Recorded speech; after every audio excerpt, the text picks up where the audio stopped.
The person who can do the most harm in your life is not who you think they are.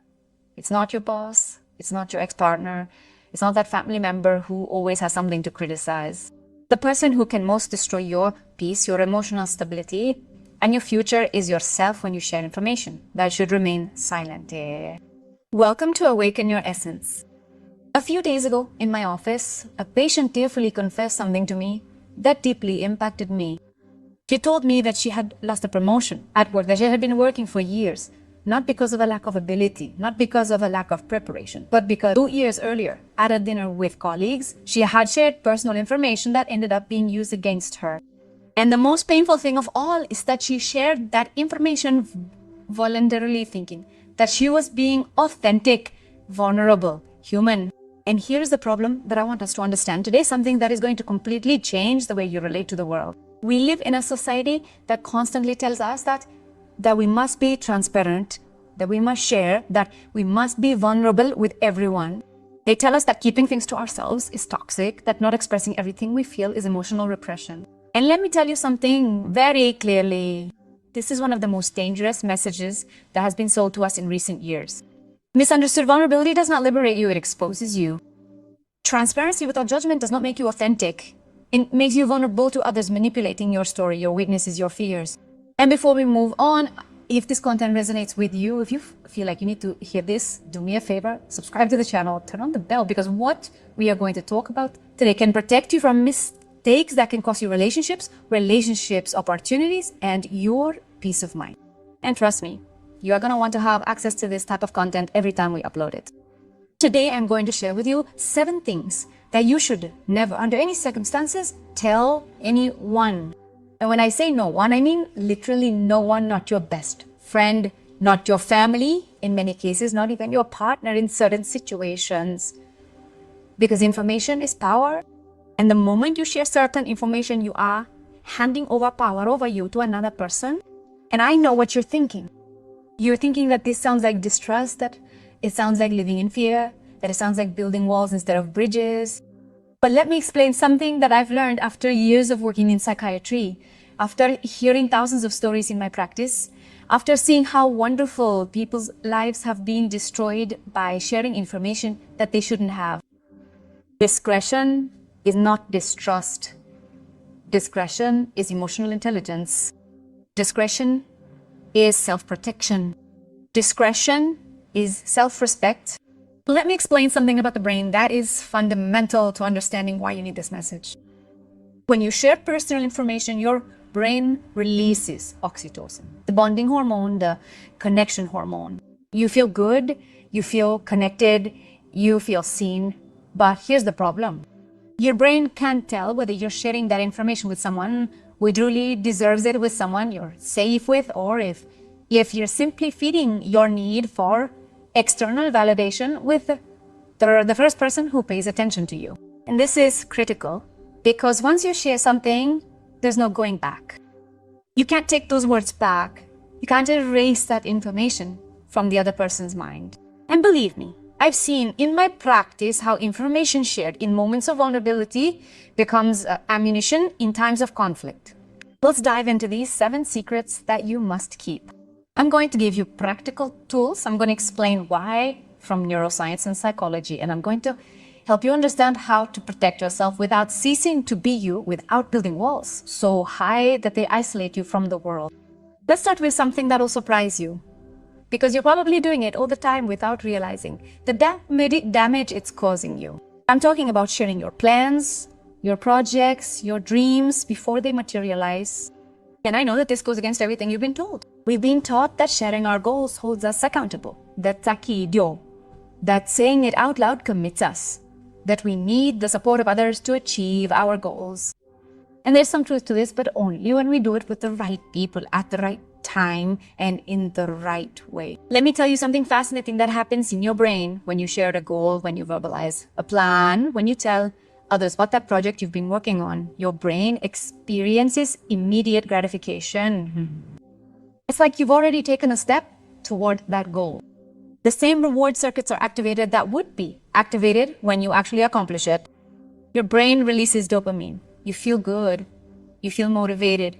But here's the problem. And this is crucial. That premature gratification can actually decrease your actual motivation to work toward that goal. Your brain has already gotten its dose of reward just by talking about it. It's like eating dessert before dinner. You already have the dessert, so why work for the main meal? And this isn't just theory. There are fascinating studies showing that people who share their goals publicly are less likely to achieve them than those who work in silence. Peter Goldwitzer, a psychologist at New York University, conducted research where he found that when people talk about their intentions, they are less likely to actually follow through on them. But there's more to it than that. When you share your plans, you're opening the door to something I call in practice vampiric energy. And no, I'm not talking about something esoteric or mystical. I'm talking about something very real and very harmful, envy disguised as worry. Let me tell you a story from a practice that illustrates this perfectly. A few months ago, a young entrepreneur in his 30s came to see me. He was stuck, paralyzed, unable to move forward with his business project. He told me that every time he sat down to work, he felt a paralyzing anxiety, a little voice inside him that told him he was going to fail, that he wasn't good enough, that he was an imposter. When we started exploring, we discovered something revealing. 6 months earlier, at the most vulnerable moment of his project, when everything was uncertain and hesitant, he decided to share his idea with his inner circle. He thought he was seeking support, that he needed that emotional boost from his loved ones. But what he got was very different. He got doubts disguised as realism. He got projected fears disguised as advice.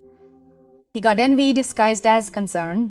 His friends told him it was too risky, that he should think twice, that they knew someone who had tried and failed, that maybe it wasn't the right time. And although he rationally understood that he was taking a calculated risk, that he had done his research, that he had a plan, all those external voices became internal noise. They settled in his mind like a virus, constantly replicating, sabotaging every attempt to move forward. Here's what I want you to understand. Most people aren't prepared to celebrate your future success, not because they're bad people, but because they're dealing with their own frustrations, their own unfulfilled dreams, their own fears. And when you share your vision, especially if it's something bold, something big, something they haven't dared to try, their brain goes into defensive mode, and you know what they do? In defensive mode, they protect you, but they don't really protect you. They protect them from their own discomfort in seeing you dare to do what they don't dare to do. And that protectiveness manifests as discouragement, as doubts, as warnings that they genuinely believe are for your own good. So what do? How do you handle this? First, you need to understand that your dreams are sacred. Your future plans are like seeds that need to germinate in darkness before they see the light.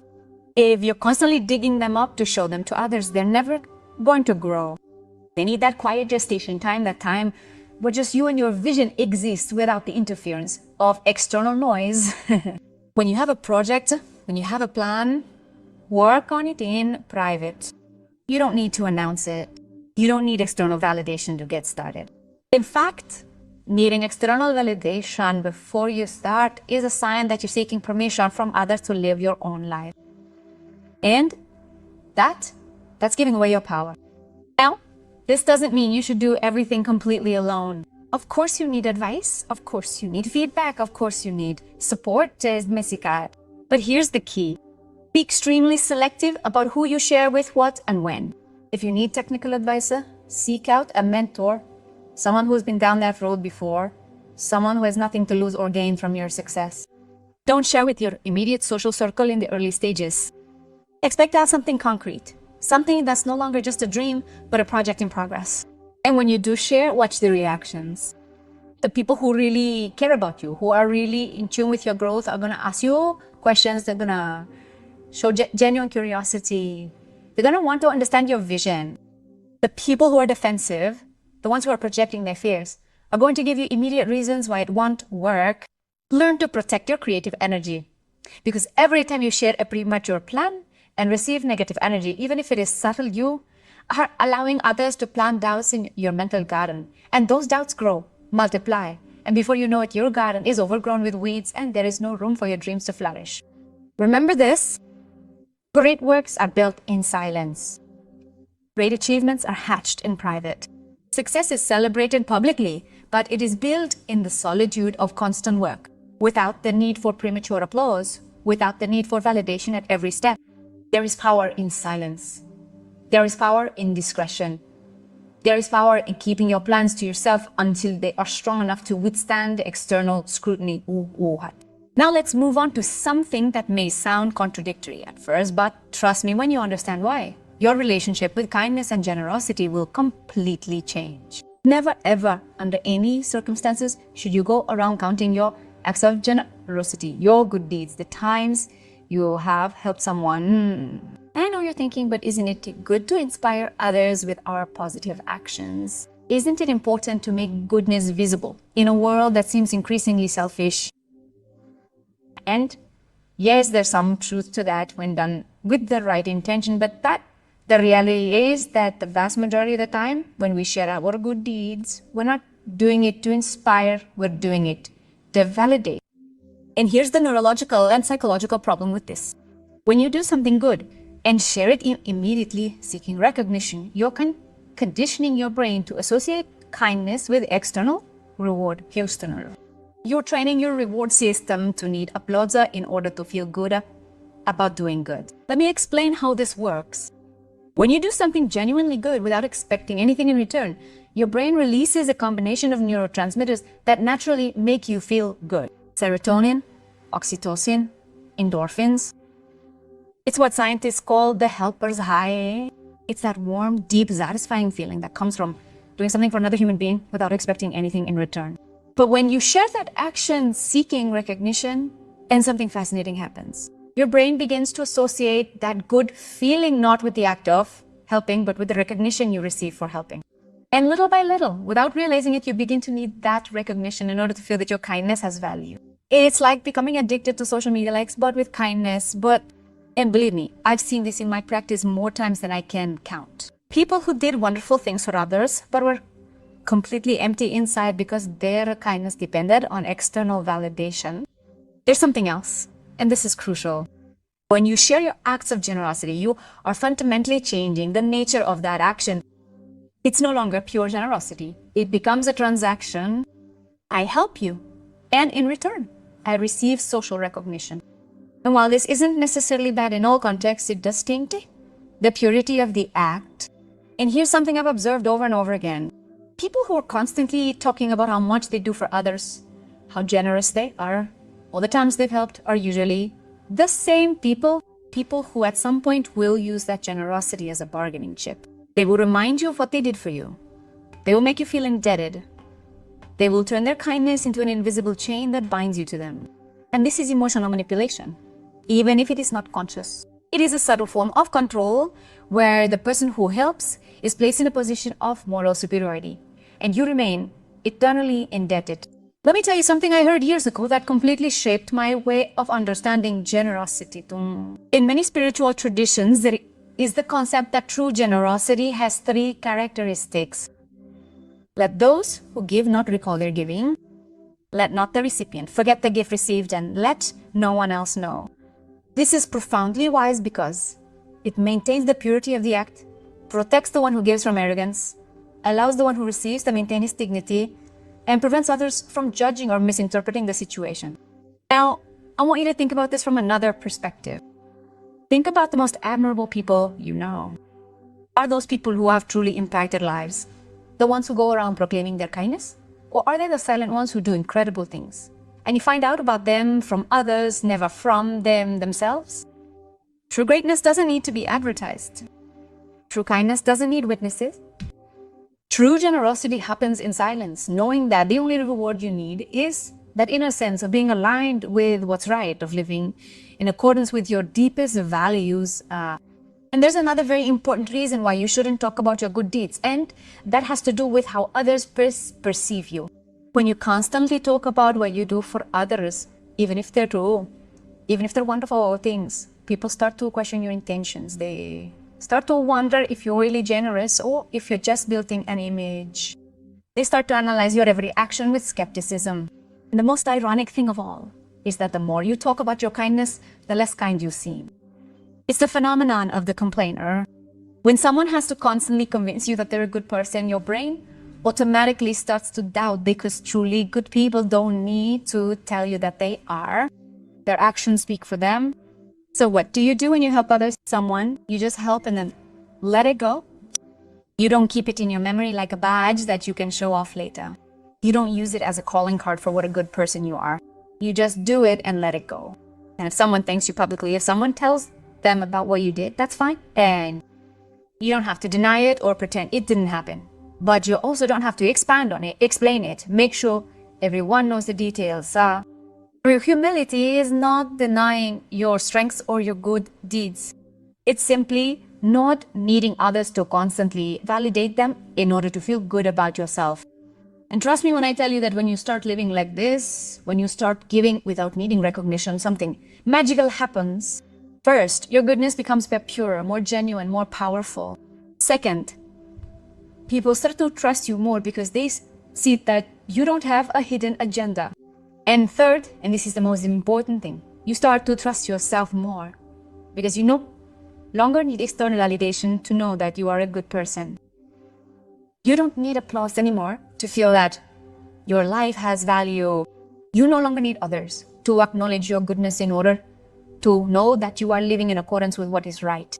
Your inner peace is no longer dependent on external opinion, and that is true freedom. Now we are going to delve into some particularly delicate territory, but one that absolutely needs to be addressed.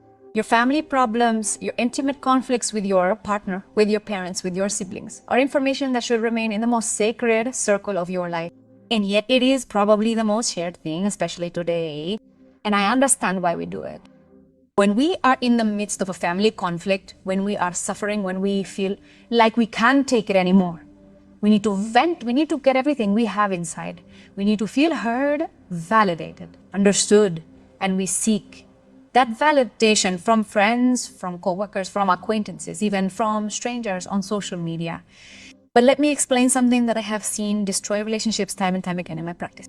When you share problems with your family, when you talk about conflicts with your partner, you are creating witnesses to moments that ideally should be resolved in private. And those witnesses, even if it's not their intention, are going to form opinions, take sides, and remember things that you will eventually forgive and forget. I'll share something with you that truly impacted me. A while ago, I had a consultation with a woman who had been estranged from her sister for years. She told me that they had been inseparable their entire lives until they had a serious family conflict related to the care of their elderly parents. It was a very difficult time with a lot of tension and many emotions running high. In the midst of that conflict, she shared everything with her friends. She told them the most painful details, the most hurtful things her sister had said, the behaviors that seemed unfair to her. Her friends, out of love and a desire to support her, took her side. They validated her pain, confirmed that her sister was wrong, and told her that she had every right to be angry. Years later, she and her sister managed to reconcile. They did the hard work of healing, forgiving, and understanding each other's perspectives. They rebuilt their relationship stronger than ever before. But every time she got together with her friends and her sister was present, she could feel the tension. She could feel how her friends looked at her sister with a certain suspicion, with a certain coldness. And the most painful thing of all is that she had forgiven, she had already healed, but the people with whom she shared her pain had not gone through that process. For her, her sister was still the villain of the story. And this created a constant discomfort that eventually affected not only her relationship with her sister, but also her friendships. This is what I want you to understand. You can forgive, you can heal, you can evolve in your understanding of a conflict, but the people with whom you shared your version of the story at the height of the pain, those people remain frozen in that moment, Yorma. For them, the story does not evolve. It remains static at the most painful point. And there is something else, something even more worrying. When you share family problems, especially with people who do not know all the people involved, you are presenting a very biased version of reality. It is your perspective. Filter through your pain, your frustration, your hurt. It's not the whole story. It's your story. And the people listening to you form opinions based on that incomplete information, opinions that they then return to you as advice, as validation, as confirmation that you're right and the other person is wrong. And this, instead of helping you resolve the conflict, what it does is reinforce your position, polarize the situation, make you more rigid in your perspective. In counseling, some of the hardest work I do is help people see beyond their own narrative to understand that in every conflict, there are multiple truths, multiple perspectives, multiple hurts, that there is rarely an absolute villain and an absolute victim, that family dynamics are complex, multi-generational, loaded with history and inherited pain. But if before you come to therapy, you've already shared your version with 20 people, if you've already received validation that you're right and the other person is wrong, if you've already built a solid narrative where you're the hero and the other person is the villain, it's much harder to do that work of openness, flexibility, and mutual understanding. So what do you do when you have a family problem? Who do you turn to when you need to vent? First, if the problem is serious, if it's significantly affecting your well-being, seek professional help, a therapist, a psychologist, a psychiatrist, if necessary, because professionals are trained to listen without taking sides, to help you process without judging, to guide you toward healing without contaminating your relationships. Second, if you need to talk to someone in your inner circle, be extremely selective. Find someone who knows all the parties involved, someone who can maintain confidentiality, someone who has the emotional maturity to listen to you without fueling the conflictivity. And third, and this is crucial, when you share, do so with the intention of seeking clarity, not validation. Don't seek to be told that you're right. Seek help to see from different perspectives. Seek wisdom, not confirmation of your narrative. And there's something else I need you to understand about sharing relationship problems specifically. When you're constantly bad-mouthing your partner to your friends or family, you're building a negative image of that person in the relationships they're experiencing. Polar minds of the people who matter most in your life. And even though you may forgive an argument, though you may overcome a conflict, the people who heard your side of the story when it hurt are going to hold on to that image. They're going to remember all the times you cried over that person, all the times you said you couldn't take it anymore, all the times you thought about leaving. And this creates an invisible but very real social pressure on your relationship. Every time things are going well, there's a part of you that knows that the people around you are waiting for the next problem. They're doubting your partner. They're questioning why you're still there. Privacy in relationships isn't about secrecy. It's about respect. It's understanding that your relationship is a garden that requires care, attention, and that bringing too many people into that garden can trample the flowers you're trying to cultivate. Protect your family space. Protect your relationship with your partner. Protect your most intimate bonds from public scrutiny, because once you open that door, it's very hard to close it again. Now let's move on to something that in our culture, especially in the Latino world, generates a lot of tension, discomfort, but absolutely necessary to address. Your actual financial situation, your income, how much you earn, how much you have saved, how much you owe, is information that should remain completely silent. And yet, it's surprising how many people share this information with a worrying casualness. And I know this varies culturally. In some countries, talking about money is more common than in others. But regardless of culture, there's a universal reality that I've observed time and time again. Talking about your financial situation, whether good or bad, rarely brings anything positive and almost always brings complications. Let me explain the problem from different angles, because there are many layers to this. First, when you share that you're doing well financially, when you mention that you earned a bonus, that you got a raise, that you closed a successful business deal, you're activating something in the human brain that is inevitable. Comparison. And comparison, especially when it comes to money, activates one of the most toxic feelings there is: envy. I don't want this to sound cynical. I'm not saying that all people are envious by nature, but I can tell you that the human brain is programmed to constantly compare itself to its social environment. It's an evolutionary mechanism that at one point made sense for our survival, but today in the context of personal finances, it becomes a constant source of discomfort. When someone hears that you're doing better financially, even if they're not aware of it, their brain starts making comparative calculations It starts evaluating their own situation in relation to yours. And if the comparison is not favorable to them, even if they love you, even if they're good people, it creates discomfort. And that discomfort can manifest itself in many ways. It can be a subtle comment that seeks to minimize your success. It can be an emotional distance that wasn't there before. It can be unrealistic expectations that you should now pay for more things, invite people over more often, be more generous with your money. I've seen decades-long friendships fall apart over money issues, and it almost always starts with information that was shared unnecessarily. A person shares that they got a big raise, and suddenly the friend who was previously close starts making uncomfortable comments, starts assuming that you can now afford things that you used to, divide you, start treating you differently, and it's not necessarily because they're bad people. It's because money triggers deep-seated insecurities in all of us. Insecurities about our worth, about our success, about whether we're doing the right thing in life. But there's another side to this coin that's equally problematic. When you share that you're struggling financially, when you talk about your debts, about your financial problems, you're also creating consequences that you may not have considered. First, you're affecting how others perceive you professionally. As much as we want to believe that we live in a world where we judge people by their character and not their bank account, the reality is that your financial stability is read as an indicator of your overall stability, your management skills, your success in life. If you're constantly sharing your money problems, people start to see you as someone who doesn't have their shit together. And this can affect career opportunities, it can affect relationships, it can affect how you're treated in different settings. Plus, when you share your financial struggles, you're creating an uncomfortable dynamic where people don't know how to relate to you.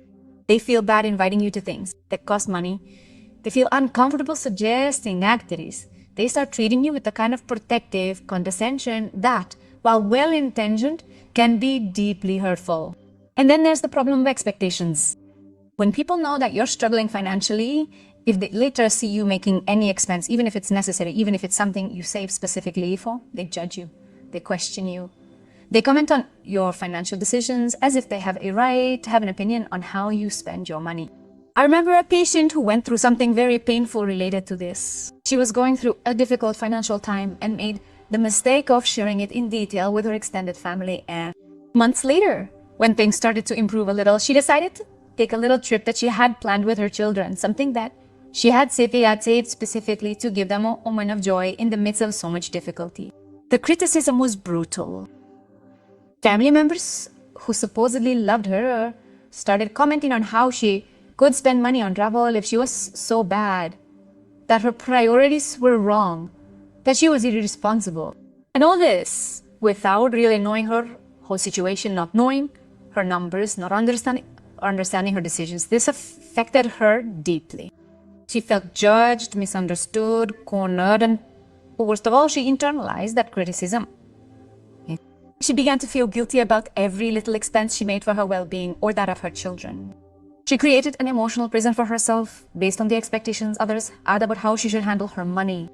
So what to do about the issue of money? The answer is simple, but it requires discipline. Keep it private. Don't share how much you earn.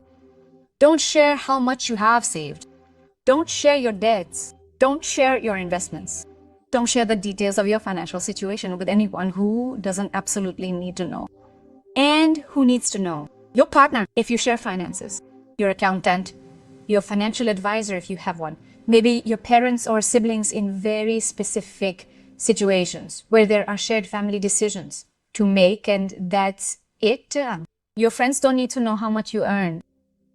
Your coworkers don't need to know the details of your financial situation. Your acquaintances definitely don't need to know anything about your money.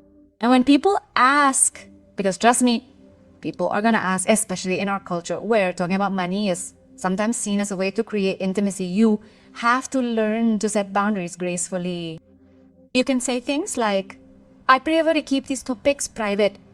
I'm fine, thanks for asking. It's something I handle privately. You don't need to justify yourself. You don't need to give elaborate explanations. Set a firm but kind and sufficient boundary and learn to navigate social situations without revealing your financial situation. If something is out of your budget, simply say, that you're not interested or that you can't afford it at that moment. Without going into details, if something is within your budget but you don't want to spend it on it, you have every right to say no without giving financial explanations. Your money is your responsibility, your privacy, your power. And keeping it private is not being closed off, it's not being suspicious, it's being smart. It's protecting yourself from relational dynamics that can turn toxic very quickly when money comes into the equation. And there's one last point about this that's crucial. When you keep your financial situation private, you also protect yourself from something very dangerous, becoming a target, whether it's for people who want to borrow money from you, if they know you have it, or for people with bad intentions who can see your vulnerability if they know you're struggling. Financial discretion isn't just about emotional protection. It's also about practical protection. It's about maintaining your security, your autonomy, your freedom to make decisions without the pressure of other people's expectations. And now we come to the most important point of all. This is the one I promised at the beginning, the one that may be affecting your life right now without you realizing it. And it's something I see all the time in my practice, something that causes so many people unnecessary pain. Your past that you've healed, your darkest moments, your mistakes that you've overcome, the versions of yourself that you've left behind. These are information that should stay right there in the past, not constantly being dredged up and shared in the present. And this is counterintuitive because we live in an age where there's an obsession with telling our stories of overcoming. We're told that we should share our journey, that our scars can inspire others, that talking about our past is liberating. And yes, there are times and contexts where sharing your story of overcoming it can be powerful and helpful. But here's the problem that no one is talking about. When you constantly share your dark past, when you make your past traumas part of your present identity, you are anchoring yourself to a version of yourself that no longer exists. Let me explain something fundamental about how the brain works in relation to memory and identity. Every time you tell a story about your past, you are not simply remembering, you are reconstructing. Your brain is recreating that memory, and in the process of recreating it, you are keeping it alive, active, present. And this has real neurological consequences. The neural connections associated with those past experiences are reinforced each time you revisit them. The emotional patterns associated with those moments are reactivated. It's like reopening a wound that had already healed. And here's something even more troubling. When you share your dark past with people in your present life, you are creating an identity in their minds that is based on who you were, not who you are now. And this happens all the time. When you share your traumatic past with people in your present, you are giving them context that can color every future interaction. They may begin to interpret your actions, your reactions, your decisions through the filter of that trauma. If you shared that you had a childhood of neglect, every time you set boundaries in your adult relationships, they may think it's because you have attachment issues, not because you're simply being healthy. If you shared that you had addiction issues in the past, every time you indulge in something pleasurable, they may look at you with concern for signs of addictive behavior. And I know what you're thinking. You're thinking, but the people who truly love me should be able to see past my past. They should be able to celebrate my transformation. And yes, in an ideal world, that would be the case. But the human brain does not work ideally. The brain tends to give more weight to negative or dramatic information. It is an evolutionary bias that at one point protected us, but that now can work against us. So even though someone sees your growth, even though they see your transformation, that information about your dark past lingers in their minds with disproportionate weight. And there's another problem with sharing your traumatic past indiscriminately. You're giving away information that can be used against you in times of conflict.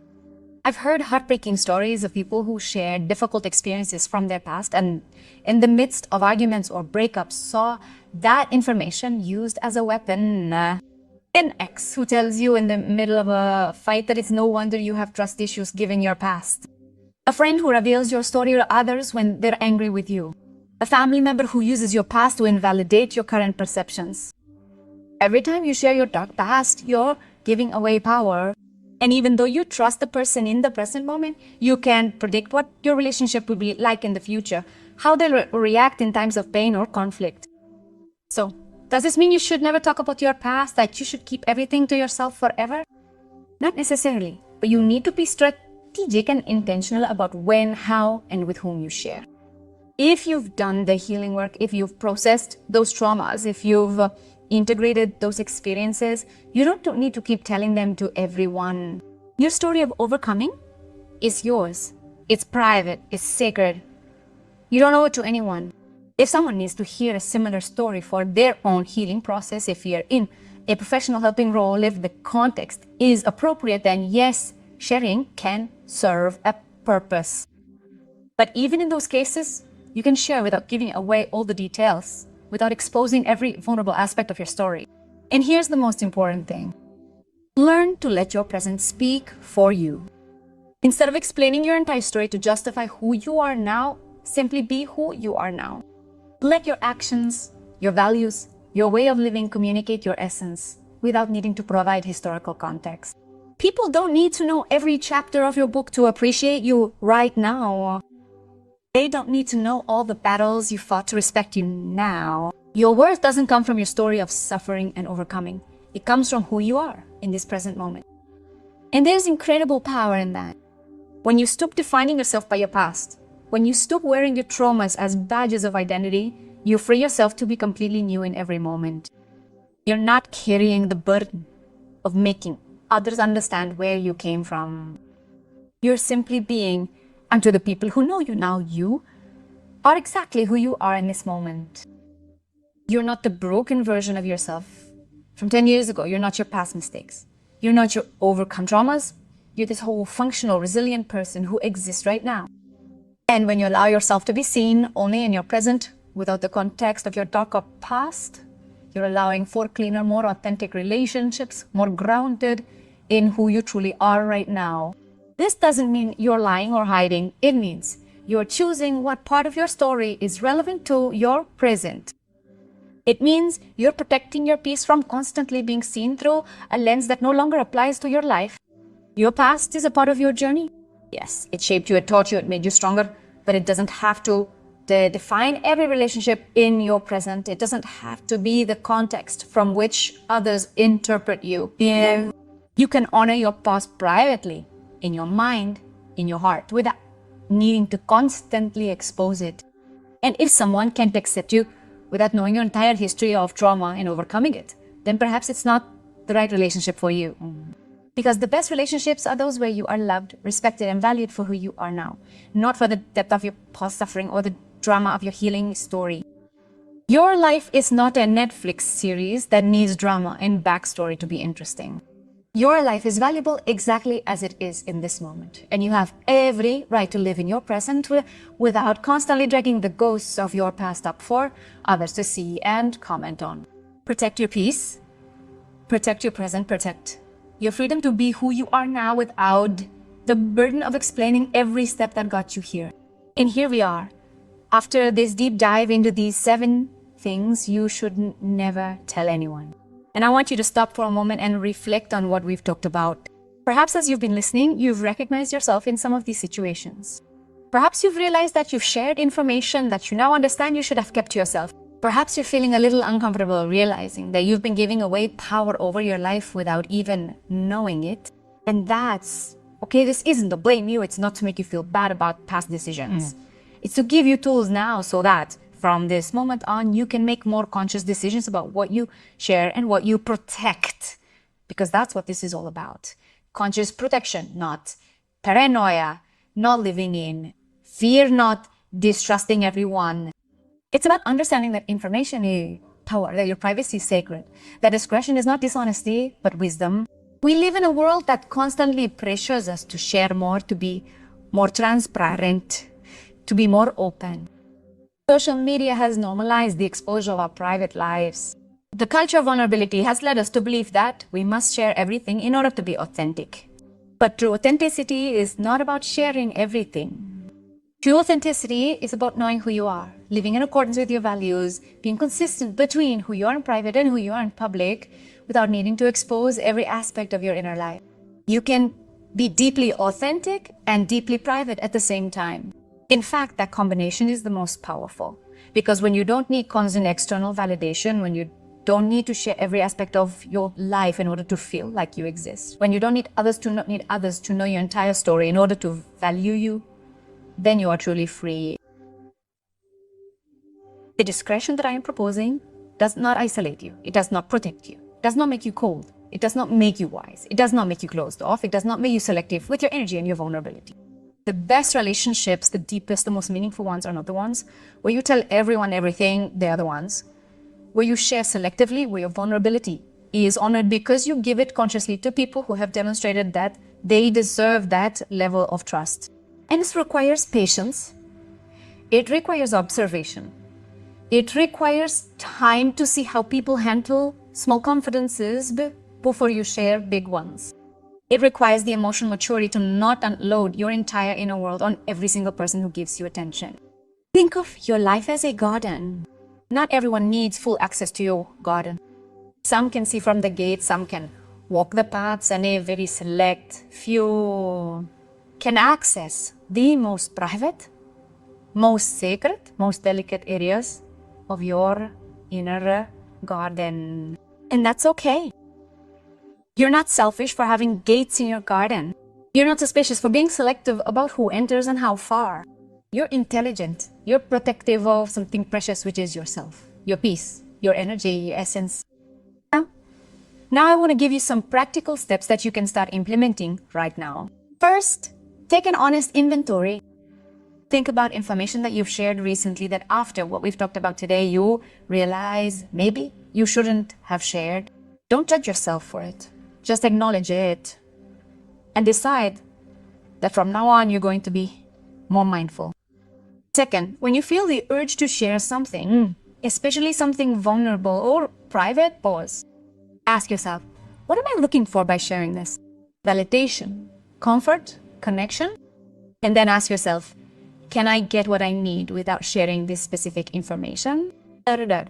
Learn to be comfortable with vague but kind responses. When someone asks you something you don't want to share, you don't need to give elaborate explanations. A simple, I'd rather keep that private, or okay, thank you, is enough.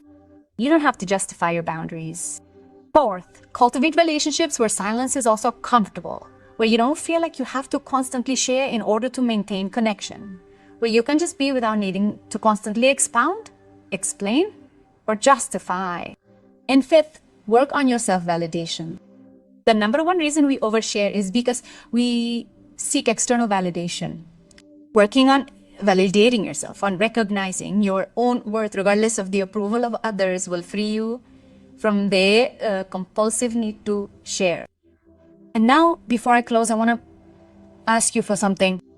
If this content resonated with you, if you feel like you need this type of message in your life, I ask that you subscribe to the channel and turn on notifications, because we are going to continue delving into topics that will help you live with more awareness, more peace, and more power over your own life. And beyond subscribing, I would love for you to share this video with someone you feel needs it.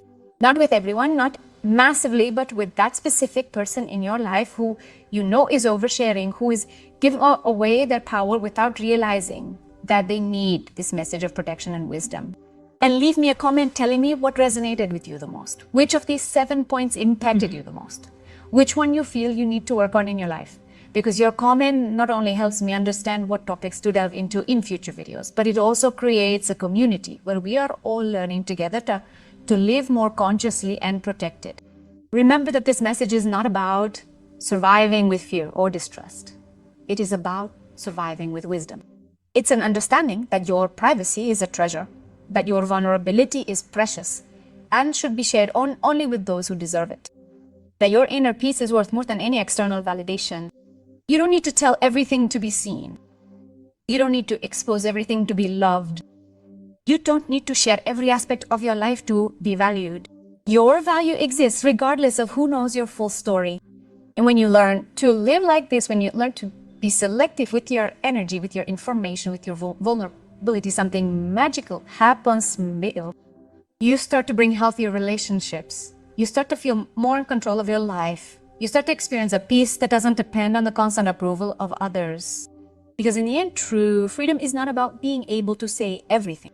True freedom is about having the wisdom to know what to say, who to say it to, when to say it, and what to keep in the sacred sanctuary of your inner world. And as I close this video, I want to leave you with one final thought. In silence, there is power. In discretion, there is wisdom. In the conscious protection of your privacy, there is self-love. Don't let the pressure of this hyper-connected, hyper-documented, hyper-shared world make you believe that you need to expose every aspect of your life in order to be valuable. You don't need to be an open book to be interesting. You don't need to share every struggle to be strong. You don't need to expose every wound to be authentic. Your life is yours. Your story is yours. Your vulnerability is yours. And you have every right to protect it, to keep it, to share it only with those who have demonstrated with consistent actions over time that they deserve that level of trust. So like this video, if it was helpful, subscribe. If you want more content that helps you live with more awareness and protection, and above all, commit to yourself starting today to be more selective about what you share and with whom you share it. Aligi. Your peace of mind will thank you. Your future self will thank you. And believe me, the people who truly deserve to be in your life will love you just as much or more when you understand that you don't owe them full access to every corner of your soul. Take care of yourself, protect yourself, and remember, not everything that is true needs to be shared. Not everything you feel needs to be verbalized. Not everything you experience needs to be told. Live wisely, share with discernment, and protect your peace as the priceless treasure that it is. See you in the next video.